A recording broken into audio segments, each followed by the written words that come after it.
I spent months saving every spare rupee to buy my daughter her first scooty. Minutes later, my sister's kids shoved it straight into the fire while my parents laughed. My sister smirked. Maybe now she won't act spoiled. I didn't shout. I didn't cry. I just smiled because the move I made next turned the entire family pale. They say blood is thicker than water, but what happens when your own family laughs at your child's tears, then helps themselves to your hard-earned money? That night, I learned a lesson about betrayal I'll never forget, and the quiet smile I gave them became their worst nightmare. You know, some moments in life just hit you like a freight train. 1 minute, you're doing everything to keep the peace, biting your tongue, and the next, it hits you. Your own family would rather tear you down than show an ounce of basic human decency. That's exactly what happened to me. And trust me, it changed everything. My name's Leo, I'm 28, and I've hustled harder than almost anyone I know to get where I am. I'm not talking about some cheesy motivational poster kind of grind. No, I mean since I was 16, I've worked extra shifts, saved every spare dollar, building a life I could actually be proud of. I don't owe anyone a thing, and I definitely don't take handouts. That last part, that's really important because my family, bless their hearts, still acts like I'm some spoiled kid living under their roof, even after years of me being completely on my own. For the longest time, I honestly thought putting some distance between us would help. Fewer awkward dinners, fewer fake smiles, fewer arguments about how Leo thinks he's better than us now. I figured if I just kept my head down and focused on my own life, maybe, just maybe, the rare times we did get together wouldn't be a total disaster. But, man, was that wishful thinking. The real story, the one that totally broke me open and then rebuilt me, starts about 3 months ago. My daughter, Chloe, had just turned 13. She's this brilliant, shy kid, totally obsessed with drawing and digital art. It's her entire world right now. I've been secretly saving for months to buy her a proper birthday gift. A top-of-the-line scooty, a $10,000 dream machine that would give her the freedom and independence she was craving. She had no idea. I imagined her face, the huge, beaming smile as she opened it. I pictured her proudly riding around town, a taste of adulthood I'd worked so hard to give her. The problem? Her birthday landed right around Easter this year, which meant the inevitable, the big, messy, over-the-top family gathering at my parents' house. You know the drill. Backyard egg hunt for the little ones, endless beers for the adults, way too much food, and way too many unsolicited opinions flying around. I seriously considered skipping it, just having a quiet weekend with Chloe, but she wanted to see her cousins, so I figured we'd tough it out for a few hours and then make our escape before the inevitable drama erupted. Except this time, the drama didn't wait. We showed up early because I'd promised my mother I'd help set up the tables outside. Chloe stayed in the living room, sketching quietly in her notebook while I hauled folding chairs from the garage. Everything was normal, even pleasant, until my sister Brenda arrived with her 3 kids. Now, I'll be polite. Brenda's kids are intense. They don't really have rules at home. And Brenda's go-to is to just laugh off whatever chaos they create with a breezy, "Oh, they're just kids." Within 10 minutes, they'd found Chloe's precious sketchbook, pulled it out of her bag, and were scribbling all over her drawings with permanent markers. Chloe came running outside, her eyes welling up, holding back tears. I felt my blood pressure shoot through the roof. I snatched the sketchbook back, told Brenda's kids to knock it off, and waited for Brenda to step in to parent her children. Instead, she just shrugged, a smirk playing on her lips. "Relax, Leo. It's just paper. She can draw more." A hot wave of anger washed over me, but I swallowed it. Big family day, I told myself. Don't start a war. The rest of the afternoon was a slow burn. Brenda's kids were relentless, pushing boundaries, running wild, knocking things over, shouting, throwing candy. At one point, Chloe tried to plug in her phone charger, and one of them yanked it out of the wall just to see if she'd get mad. Each time, Brenda would just laugh and say, "They're having fun." When it was finally time for dinner, I felt like I could breathe again. We all gathered around the long tables outside, food steaming in the middle. I had carefully wrapped Chloe's new scooty in a huge sheet and placed it prominently in the driveway, visible from the dining area, a big bow on top. She ran out, carefully tore the wrapping, and at first confused by its size, then her face just lit up. "Dad, this is amazing," she gasped, throwing her arms around me in a hug so tight I thought she'd never let go. I had been waiting for that moment for months. But before I could even pull out my phone to snap a picture, one of Brenda's kids jumped on the scooty. It happened so fast, I barely registered it. He started revving the engine, which I hadn't even had a chance to explain to Chloe, while his siblings cheered him on. He pushed it directly towards the fire pit, the one we'd lit earlier for marshmallows, and with a malicious grin, he tipped it over right onto the smoldering coals. "Stop!" I yelled, but it was already too late. The hiss of melting plastic and bubbling paint was sickening. Chloe gasped, then went utterly silent, just staring.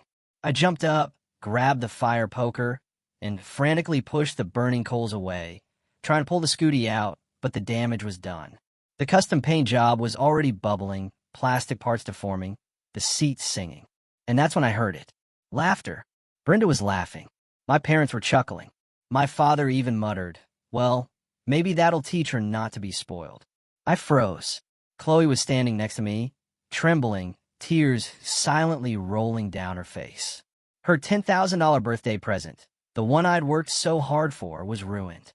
And my entire family was sitting there acting like it was all some hilarious joke. I slowly, carefully leaned the charred scooty against the fence and looked directly at Brenda. She smirked. "Come on, Leo. It's just a vehicle. You could buy another one. Maybe next time get her something she actually needs instead of spoiling her." I didn't yell. I didn't argue. I just smiled. And that's when the entire table went quiet. They knew that smile. They knew it meant something was coming. I didn't say anything immediately. I just stood there with that unsettling half smile that always made them uncomfortable. Then I sat back down next to Chloe. I wrapped my arm around her and pulled her close. She didn't say a word, just kept staring at the ruined scooty. It wasn't just metal and plastic. It was the taste of freedom she hadn't even experienced yet. The independence she'd been dreaming of. Dinner carried on like nothing had happened. The smell of roasted lamb and garlic bread hung in the air, but it all tasted sour. I barely touched my plate. Chloe didn't eat it all. Brenda's kids were laughing and running around again, chasing each other between the tables. My parents started talking about how kids these days needed less of these frivolous modern luxuries, and how maybe this was a sign from above. My father even chimed in. When we were kids, we didn't need fancy machines. We played outside and turned out just fine. I almost reminded him that when we were kids, we also didn't have to worry about keeping up with summer jobs, getting to friends' houses, or joining youth groups across town. But what was the point? He wasn't interested in hearing me out. He was interested in moralizing. After dinner, I excused myself and walked Chloe to the car so she could have some quiet. She clutched the sketchbook, the one Brenda's kids had scribbled on earlier, holding it like a lifeline. "Do you want to go home?" I asked her gently. She hesitated, then shook her head. "I don't want to give them the satisfaction," she whispered. She was tougher than I gave her credit for sometimes. I kissed the top of her head, told her to text me if she needed me, then walked back inside. That's when things went from bad to worse. In the kitchen, Brenda and my mother were standing by the counter, whispering and giggling. When I walked in, they didn't stop. They just switched to that sickly sweet tone people use when they've been caught. "Oh, Leo," my mother said, "don't look so serious. You'll give yourself wrinkles. It was just a prank." "A prank," I repeated, keeping my voice even steady. Brenda crossed her arms and smirked. "You're acting like they burned down your house. It's just a scooty. If you didn't want them touching it, you should have waited until after dinner to give it to her. They're kids. Leo, kids get curious." "That wasn't curiosity," I said, feeling my jaw tighten. "That was mean, and it's not the first time they've done something like this. Last Christmas, they dumped juice all over Chloe's keyboard, and you laughed then, too." Brenda rolled her eyes. "You're always keeping score. Maybe if Chloe wasn't so uptight about her stuff, they wouldn't mess with it." "She's 13, I said, my voice rising slightly. "She's allowed to care about her things, and I worked months of overtime to buy that scooty. It wasn't just a toy." Brenda shrugged, clearly done with the conversation. "Then buy another one." Problem solved. Before I could respond, my father walked in with a beer. "Are we still on about this?" he grumbled. "Leo, you have to learn to let things go. They're just kids." I glanced at the charred scooty leaning against the fence, then back at him. You think it's funny until someone throws one of your things in the fire. My father took a swig of beer. Nothing I own is fragile enough to be ruined by fire. I buy things that last. His tone was flat, dismissive. That was it. That was the moment I knew. They weren't going to apologize. They weren't going to offer to replace it. They weren't even going to pretend to feel bad. The rest of the night was a slow drip of disrespect. Every time Brenda's kids ran through the house screaming, my parents would chuckle. They've got so much energy. Isn't it great? Every time Chloe came inside, they'd find some way to tease her. Still sad about your scooty? Maybe you can just ride your bike everywhere. At one point, Brenda even pulled me aside and said, you know, if you'd stop spoiling her, she wouldn't be so sensitive. You treat her like she's made of glass. Maybe she needs to toughen up. I stared at her for a long moment and said quietly, I hope you remember saying that. By the time dessert rolled around, I was done pretending. I didn't eat, didn't speak, just sat there watching. I started noticing things I hadn't paid attention to before. How my parents lit up when Brenda's kids did something cute. How they completely ignored Chloe. How they never asked her about school or her art. When Chloe finally came back inside and sat next to me, she was quiet, but her eyes were still red. She leaned her head on my shoulder. Brenda's oldest, who's 9, bounded up. Why is she still sad? It's just a dumb scooty. Brenda laughed. Because your cousin's dramatic, sweetie. I didn't even look at them this time. I just kept stroking Chloe's hair and waited for the night to end. Eventually, my mother brought out coffee and started passing around leftovers. Leo, take some home with you, she offered. No thanks, I said evenly. We're leaving. Brenda smirked. Running away already? I stood up, helped Chloe in her coat, and turned to face them. No, I said, my voice calm. I just think it's better if we go before something else of mine ends up in the fire. My father scoffed. Oh, for crying out loud. You're overreacting. I smiled again, that same quiet, unsettling smile from earlier, and said, you keep telling yourself that. We left without another word. But the silence in that room as we walked out told me everything I needed to know. When I got home, Chloe went straight to her room. I sat down at the kitchen table, staring at the empty gift wrapping I'd brought home with me. Something inside me shifted that night. I'd spent years trying to keep the peace, trying to be the bigger person. But watching Chloe cry while everyone laughed at her broke something in me. And as I sat there, I started thinking about everything I'd done for this family over the years. The bills I'd covered when Brenda forgot to pay rent. The weekends I'd spent fixing up my mother and father's house. The countless times I'd bailed them out without asking for anything in return. The more I thought about it, the more that quiet smile started creeping back onto my face because I realized I wasn't done yet. I had options, and I had time. And if they thought pushing one scooty into the fire was the end of the story, they had no idea what was coming next. The next few weeks after Easter were tense, but strangely quiet. I didn't hear from Brenda or my parents, which wasn't unusual. We weren't exactly the daily call kind of family, but this silence had a certain weight to it. Normally, my mother would text me a reminder about Chloe's birthday thank you cards or send a recipe she thought I'd like. This time, nothing. Not even a passive-aggressive message about moving on. Chloe was doing better by then. I managed to buy her a cheaper, basic bicycle so she could get around, but it wasn't the same. I caught her staring at the charred frame of her scooty in the garage a few times, like she was holding a vigil for it. I told her I'd replace it when I could, and she nodded. But I could tell she wasn't just sad about the scooty. She was hurt by how everyone had treated her. The laughter, the teasing, that kind of thing sticks with kid. Then about a month later, I got a call from my mother. I hesitated before picking up, but curiosity won out. Leo, she said in that falsely sweet tone she uses when she's about to ask for something. Your sister is in a bit of a tough spot right now. They've had some unexpected expenses come up, and she was wondering if you could help out just for a few weeks. I almost laughed. Let me guess. Rent again? Well, my mother trailed off. It's just until things stabilize. You know how hard it is for them with 3 kids. You're in a better position than they are. Couldn't help it. I actually did laugh this time. A short, humorless sound. You mean the same sister whose kids destroyed a $10,000 scooty last month while everyone laughed? My mother sighed as if I was being unreasonable. Leo, You can't hold on to that forever. It was an accident. It wasn't an accident, I said flatly. And no, I'm not covering Brenda's rent again. If she's struggling, maybe she can sell some of those fancy handbags she buys or cut back on her spa days. There was a long pause. Then my mother said, "You've changed. You used to be so generous with family." "I still am," I countered. "Just not with people who think it's funny when my kid cries." That was the end of that conversation, or so I thought. A week later, I went to check my joint account, the one I had set up years ago to help my parents pay certain bills in case of emergencies. I didn't keep much in there anymore, just enough to cover small things if they needed them. And that's when I saw it. A withdrawal, a big one.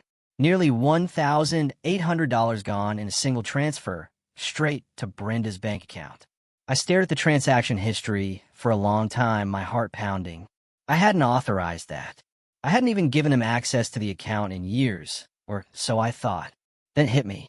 I'd given my mother the login info ages ago, back when I used to trust her with this kind of thing. I'd forgotten to change it. I called her immediately. "Mother," I said, not bothering to hide my anger. "Why did $2,000 just disappear from the joint account?" There was silence on the other end. Then a faint, "Oh, that yes," I said sharply. "That. Care to explain?" She sighed like I was inconveniencing her. Brenda was about to get evicted. "Leo, we didn't have a choice." "You didn't have a choice?" I shot back. "That wasn't your money to give. You didn't even ask me." "She's your sister," my mother snapped. "You're supposed to help her. You always used to step up when the family needed you." Something inside me went cold. So now we're just taking money behind each other's backs. "It's not behind your back," she said defensively. "You would have said no, and she needed it." I let out a bitter laugh. "You're right. I would have said no, because I'm not going to reward her for what happened at Easter. You all laughed at my daughter when she cried. You acted like her birthday present didn't matter. And now you expect me to bail her out like nothing happened."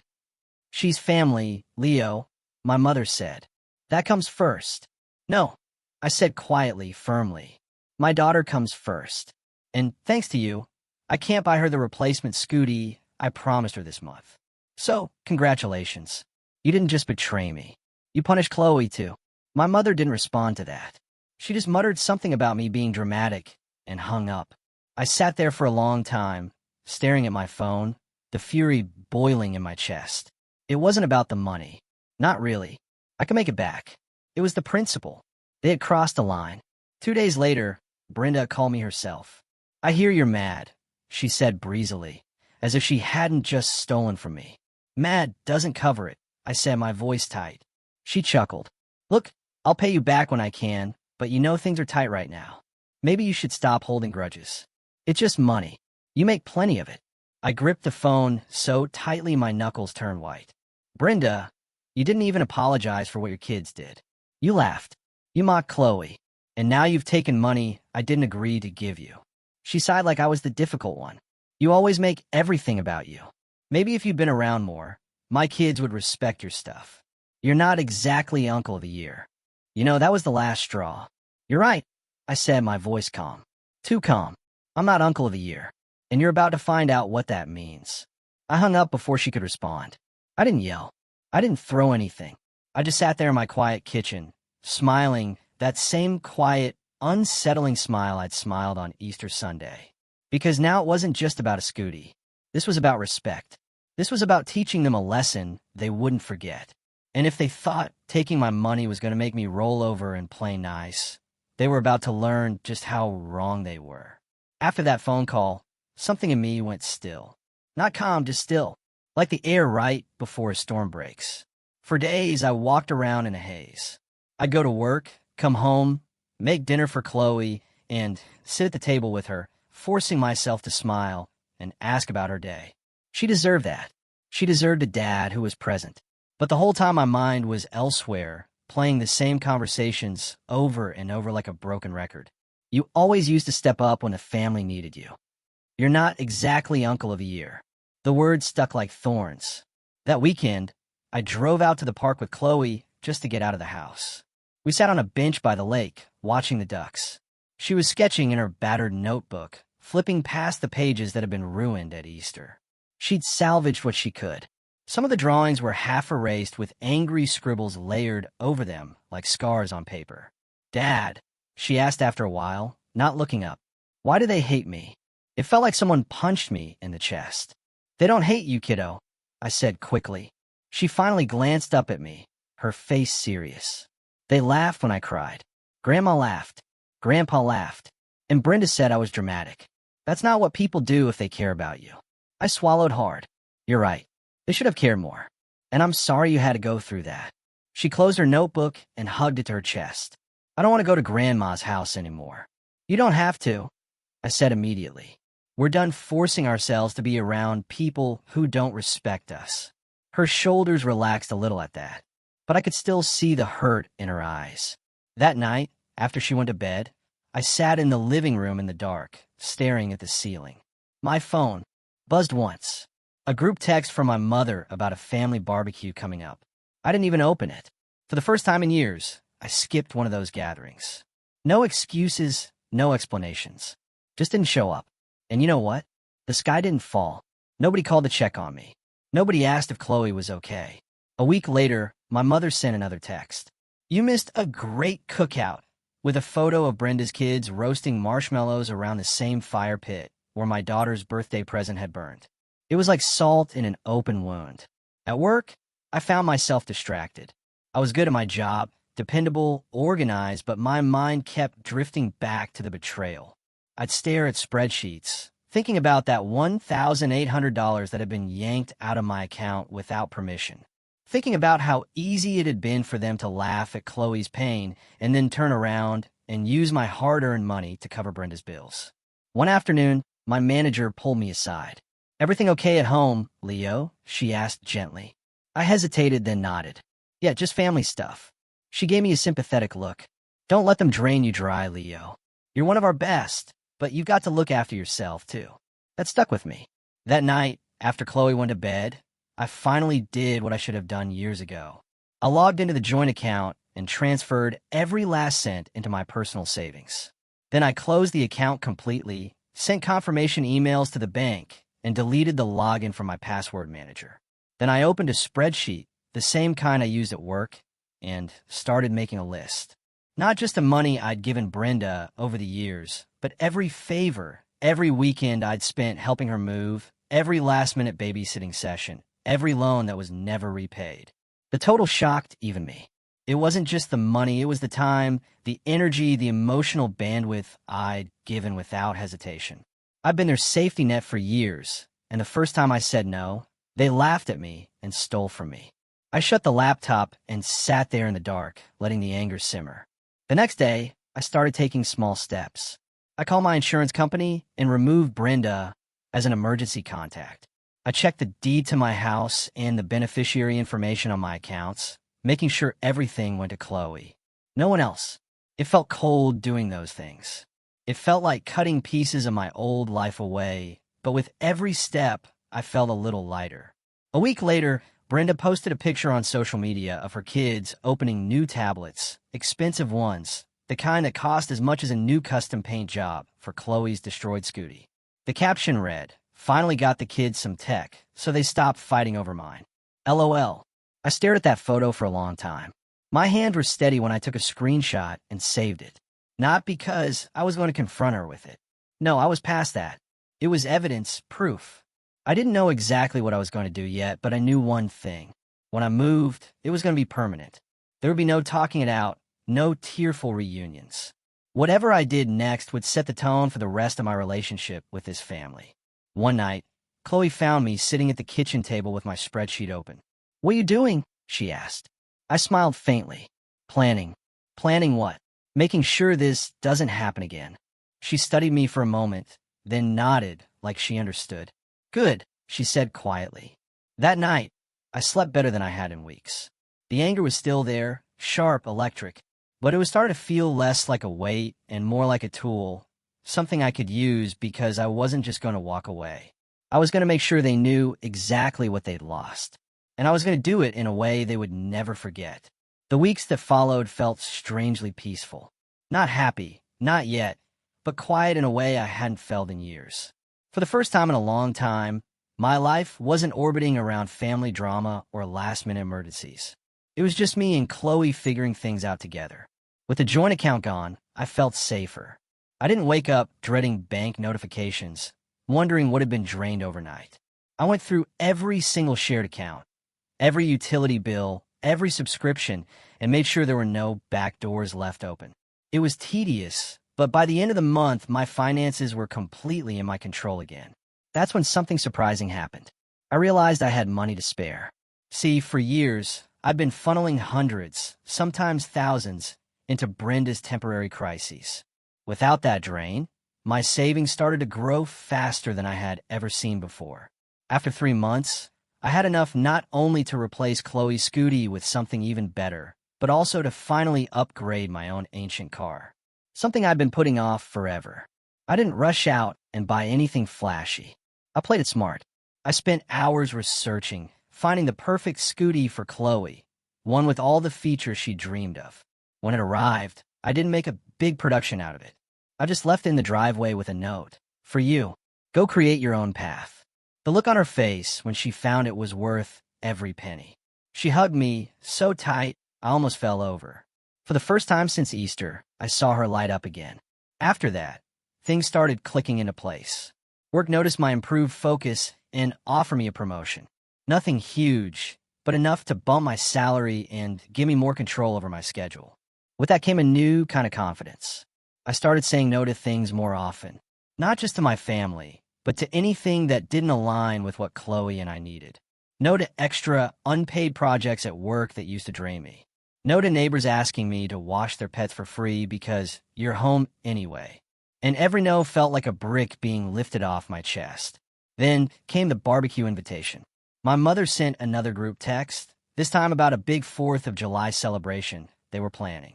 Normally, I would have ignored it, but this time I typed back a single message. We won't be there. Have fun.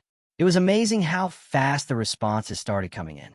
Brenda, seriously, you're still sulking? My father, this is getting ridiculous, Leo. My mother, family is all we have. Stop holding grudges. I didn't reply. Instead, I spent that weekend taking Chloe on a small road trip, just the two of us, windows down, music blasting, stopping at little roadside diners and sketching landscapes together. It was the first holiday weekend that didn't end with me exhausted or angry. That trip gave me clarity. See, up until then, I've been thinking about revenge as this big, explosive thing, something dramatic, cinematic, final. But sitting there on a picnic bench with Chloe eating ice cream, I realized I didn't need a grand gesture. At least not yet. I just needed to keep building our life until it was so solid that nothing they did could touch us. So, I started working on that. I picked up a few freelance projects on the side, funneling the extra income into a savings account earmarked just for Chloe's future, college, travel, whatever she wanted. I fixed up my house, replacing the drafty windows and painting the kitchen the bright color she'd been asking for. Slowly, my house stopped feeling like a crash pad and started feeling like a home. One evening, Chloe and I sat on the porch watching the sunset. She was working on a digital portrait, the gleam of her new scooty shining in the driveway below. You seem happier, she said quietly. I am, I admitted. Do you feel safer now? She nodded. Yeah, I like it better when it's just us. Her words landed harder than she probably meant them to. But she was right. It was better when it was just us. That night, as I lay in bed, I realized I wasn't just healing. I was getting stronger. And with that strength came opportunity. One afternoon, completely by chance, I ran into a guy I used to know from high school, Mark, who now worked at a supplier company my father's business relied on. We grabbed coffee and caught up. And somewhere in the middle of the conversation, he let it slip that Brenda and my father had been having trouble keeping their accounts current with vendors. Honestly, he said, stirring his coffee, if they miss one more payment, we might have to drop them as a client. But hey, that's none of your business, right? He laughed. I smiled faintly. Right, none of my business. But in the back of my mind, gears started turning because maybe it was my business. Maybe I didn't need to storm into family gatherings and scream about what happened. Maybe I didn't need to demand apologies that would never come. Maybe the best revenge wasn't loud. Maybe it was quiet, strategic, methodical. Maybe it was letting them feel what I felt. powerless. That night, I pulled out my spreadsheet again. This time, instead of just cataloging what I'd lost, I started adding notes. Contacts I had in the industry, opportunities one knew about that I hadn't shared with my father's business, ways I could leverage what I knew to change the game entirely. For the first time, I wasn't just stewing over what had happened. I was thinking ahead. Chloe peeked over my shoulder. "What are you working on?" I closed the laptop gently. "Just making sure we're ready for the next chapter." She smiled and went back to her room, humming. And I sat there in the quiet, feeling that familiar smile spread across my face again, not bitter this time, but sharp, focused, because I wasn't at rock bottom anymore. I was climbing, and when I reached the top, they were going to see just how far I'd come. Over the next several months, things began to shift in ways that felt almost too perfectly timed, like the universe was nudging me towards something bigger. At work, my promotion officially kicked in, and with it came access to certain industry contacts and resources that I hadn't had before. I wasn't just an employee anymore. I was the point person for a major supplier contract. That meant I was suddenly sitting in meetings with people who handled the same accounts my father's business relied on. I didn't say anything about it to my family. I didn't need to. I just listened quietly, absorbing information. And what I learned painted a very clear picture. My father's business was skating on thin ice. The industry was shifting. Contracts were becoming more competitive, and they had been barely keeping up with orders. They'd already missed 2 shipments that quarter, something I wouldn't have known if I wasn't in those meetings. I didn't intervene. I didn't warn them. Instead, I went home and opened that spreadsheet again, adding more notes, more connections, more leverage. I was building a web, not to trap myself in their drama again, but to make sure that when I moved, I had the power to make it count. Meanwhile, Brenda's social media presence was as loud as ever. Pictures of self-care days at spas, weekend getaways with her husband, expensive brunches with her friends, all while I knew from that bank transfer incident that they'd been a breath away from eviction not too long ago. One post in particular caught my eye. A picture of her kids opening new tablets, expensive ones, just like the ones they bought after destroying Chloe's scooty. The caption read, "Finally got the kids some tech, so they stopped fighting over mine. LOL. I stared at that post for a long time before screenshotting it. Not because I cared about her buying toys. She could spend her money however she wanted, but because it was another piece of the puzzle. Another example of how they always seemed to have money for luxuries, but came crying to me whenever the rent was due. Then came the breaking point. My mother called one evening while Chloe and I were watching a movie. I almost let it go to voicemail, but something told me to pick up. "Leo," she said without even a hello. "We need your help again. Brenda's car broke down, and she needs a loaner until they can get a new one. Can Chloe stay with you this weekend so we could drive them around?" I muted the TV. "Mother, I always have Chloe. She lives with me." My mother huffed. "You know what I mean. Can you drive them? They can't afford to rent a car right now." I almost laughed. "You're asking me to chauffeur Brenda and her kids around all weekend after everything that happened?" "It's what family does," my mother said, her voice sharp. Something inside me snapped. "No," I said, my voice dangerously low. "Family doesn't steal from each other. Family doesn't laugh while a 13-year-old cries. And family doesn't use each other like free Uber drivers." There was a long silence on the other end before my mother said coldly, "I'm sorry you feel that way." Click. She hung up. I sat there for a while, the room quiet except for the muted TV. Chloe was curled up next to me, watching me carefully. "You okay?" she asked. I took a deep breath and nodded. "Better than okay. I think I finally know what I'm going to do." That night, I stayed up late at the kitchen table, not just adding notes to my spreadsheet, but building an actual plan. Step 1. Lock down every single piece of leverage I had. I updated my will and trust, ensuring that if anything happened to me, everything went straight to Chloe with no interference from my parents. I met with a financial planner, moving certain accounts into places they couldn't touch. Step 2. Position myself where my absence would hurt. My father's business depended on a few key supplier relationships, one of which I now had influence over through my job. I didn't need to sabotage anything. All I had to do was stop going out of my way to smooth things over for them like I'd always done. Step 3. Gather proof.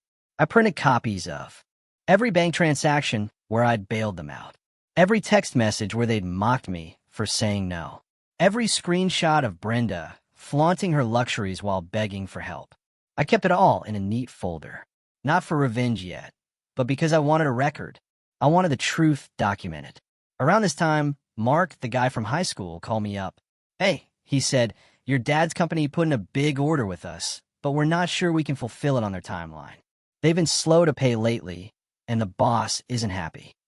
I nodded to myself. "Thanks for the heads up. Just thought you'd want to know," he said. "You always were the guy who kept things running." Not anymore, I thought. Meanwhile, Chloe was thriving. She was entering art contests, winning a few, and even selling small commissions online. I was so proud of her. Watching her confidence grow lit something in me, reminded me why I was doing all of this. One evening as I was cooking dinner, she came into the kitchen with her sketchbook. "Can I show you something?" she asked. She flipped it open to a drawing she'd been working on. A big tree with deep roots standing tall against the storm. "It's us," she said shyly. I looked closer. Sure enough, there were two little figures at the base of the tree, holding hands. "It's perfect," I said, feeling my throat tighten. And it was because that's what we were now, rooted, steady, no longer blown around by whatever drama Brenda or my parents stirred up. I was almost ready. I could feel it. And when the opportunity finally came, I wasn't just going to take it. I was going to make sure they understood exactly why it was happening. The setup was nearly complete. All I needed was the right moment to strike.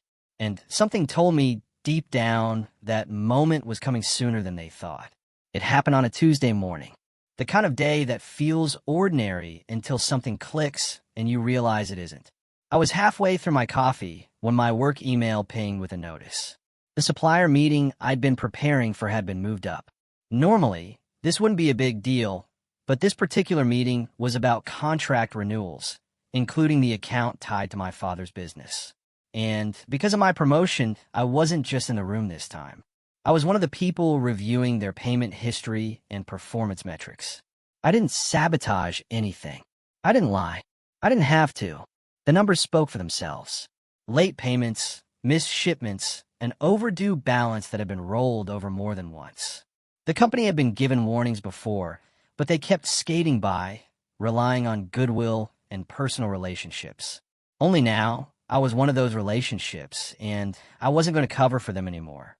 When the discussion turned to their account, I stayed quiet at first, letting the other managers speak. Eventually, the regional director looked at me and asked for my input.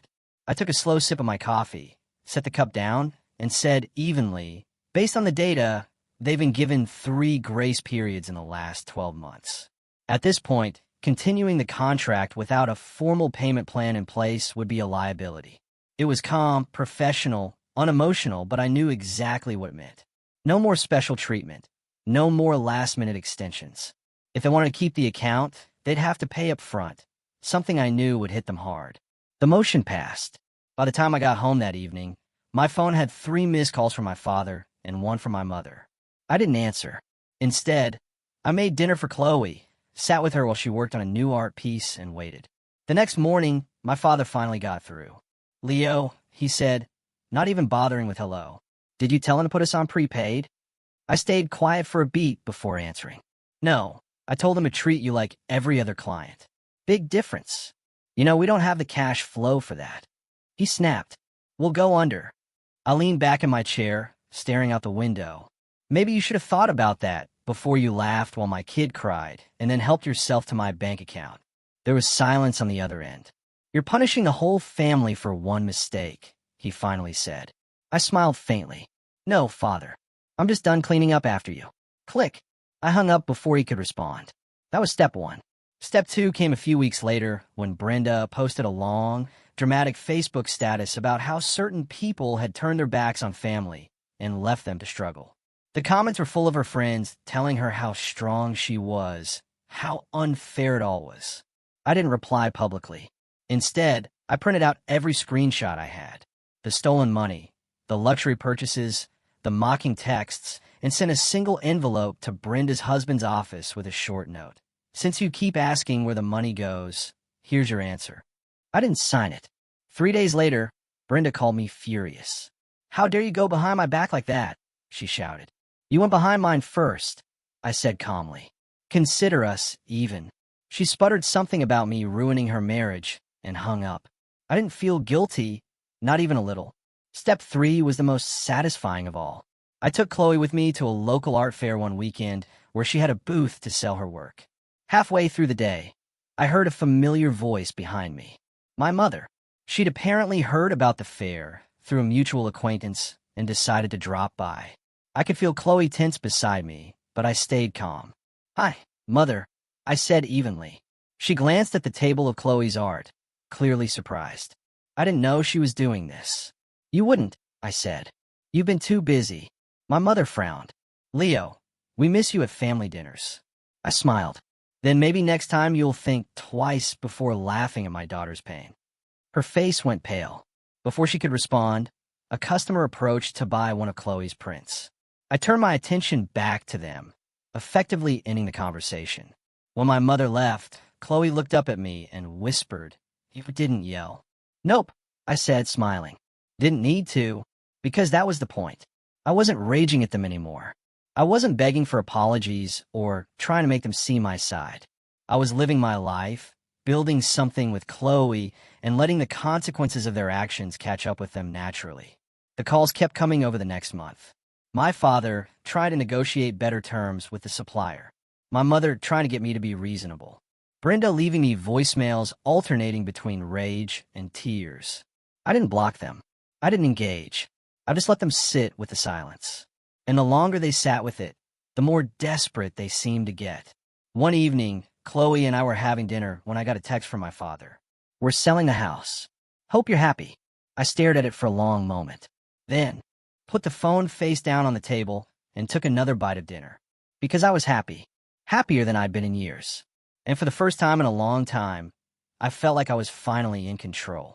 The text about selling the house sat in my phone like a brick for a day before I even acknowledged it. Not because I was indifferent, but because for the first time in years, it wasn't my problem to solve. It wasn't my job to fix what they broke. 2 weeks later, I heard through Mark that the sale had gone through quickly. Too quickly. My father had apparently accepted an offer well below market value just to get out from under the debt before it swallowed them. Their business had been forced onto prepay with not just my company supplier, but 2 others, which meant they were bleeding cash flow. Brenda had quietly deactivated her Facebook account, which told me her marriage really had been shaken by the envelope I'd sent. Then came the call that changed everything. It was my mother again, her voice quieter this time, almost timid. "Leo," she said, "can we talk?" I hesitated, but agreed to meet her in person. Neutral ground, a little cafe downtown. While I walked in, she was already there, nursing a cup of coffee like it was a lifeline. She looked older than I remembered, more tired. "Thank you for coming," she said. I sat down, waiting. She took a deep breath. "I owe you an apology. We all do. We laughed when we should have defended Chloe. We took from you when we should have respected your boundaries. And we've paid for it." Her voice broke a little on that last part. And for the first time in a long time, I believed her. "You sold the house," I said. She nodded. "We didn't have a choice. Your father's business can't keep running the way it was. We should have listened to you sooner. We should have appreciated everything you did for us instead of expecting it." I let the silence stretch for a long time, watching her squirm. Finally, I said, "Do you understand now why I stopped helping? Why I stopped showing up?" She nodded, tears in her eyes. "Yes, and I'm sorry it took losing everything to get it through our heads." I studied her for a moment, then leaned back in my chair. "You can apologize to Chloe yourself. She's the one who deserved better." Her eyes widened a little, but she nodded. "I will." We parted on neutral terms. Not warm, but not hostile either. A week later, I hosted a small dinner at my house. Not a family dinner, not like the old days. Just me, Chloe, and a couple close friends. It was the first time my house felt truly alive, full of laughter that wasn't forced or cruel. Halfway through the evening, there was a knock at the door. Brenda. I almost didn't open it, but Chloe glanced at me, curious, and I figured it was time to finish this. Brenda stood there on the porch looking small, not angry, not defiant, just exhausted. "Can we talk?" she asked quietly. I stepped outside, closing the door behind me. She didn't waste time. "You ruined me, Leo." My marriage is hanging by a thread. We had to rehome the dogs. The kids ask why we don't see you anymore. I crossed my arms. You ruined yourself. I just stopped cleaning up after you. She swallowed hard. I didn't know you'd actually let us fall. You always caught us before. That's the problem, I said. I kept catching you, and you never learned how to land on your own feet. She flinched at that, but nodded. I wanted you to know I'm sorry for the scooty, for taking your money, for all of it. I stared at her for a long moment before saying quietly, do you know what Chloe asked me that night? She asked why you all hated her. She thought there was something wrong with her. She cried herself to sleep, and you laughed. Tears filled Brenda's eyes. I know. I can't take it back. No, I said, but you can teach your kids what respect looks like. Because if they grow up thinking this is how you treat family, they're going to lose people the way you lost me. She nodded, biting her lip. I didn't invite her in. I didn't hug her. But I closed the door that night with something I hadn't felt in months. Closure. Inside, Chloe was sitting at the table with our friends, smiling. When she saw me, she asked, everything okay? I smiled, a real smile this time, and nodded. Yeah, kiddo, everything's okay. Dinner that night felt like a celebration. Not just to the end of a chapter, but the start of something new. Weeks passed, and the calls from my parents slowed to a trickle. They never tried to guilt me again. Brenda stayed quiet, too, and I realized I'd gotten exactly what I wanted. Not revenge for revenge's sake, but a life where Chloe and I were no longer the punchline to someone else's joke. The final quiet moment came one evening when Chloe brought me a new drawing. It was of that same big tree she'd sketched months before. Only now, the storm had passed. Sunlight filtered through the leaves, and the two little figures at the bottom were smiling. Looks like we made it through, she said simply. I framed it and hung it in the living room, right where the charred remains of her first scooty used to sit before I'd finally hauled it away. Because we had made it through. And the next time my family tried to call, to complain, to pull me back into their chaos, I didn't answer. Not out of anger, but out of peace. Because for the first time in years, I was exactly where I needed to be with the only person who truly mattered. Building a life that no one could burn down again. And that in itself was the ultimate victory.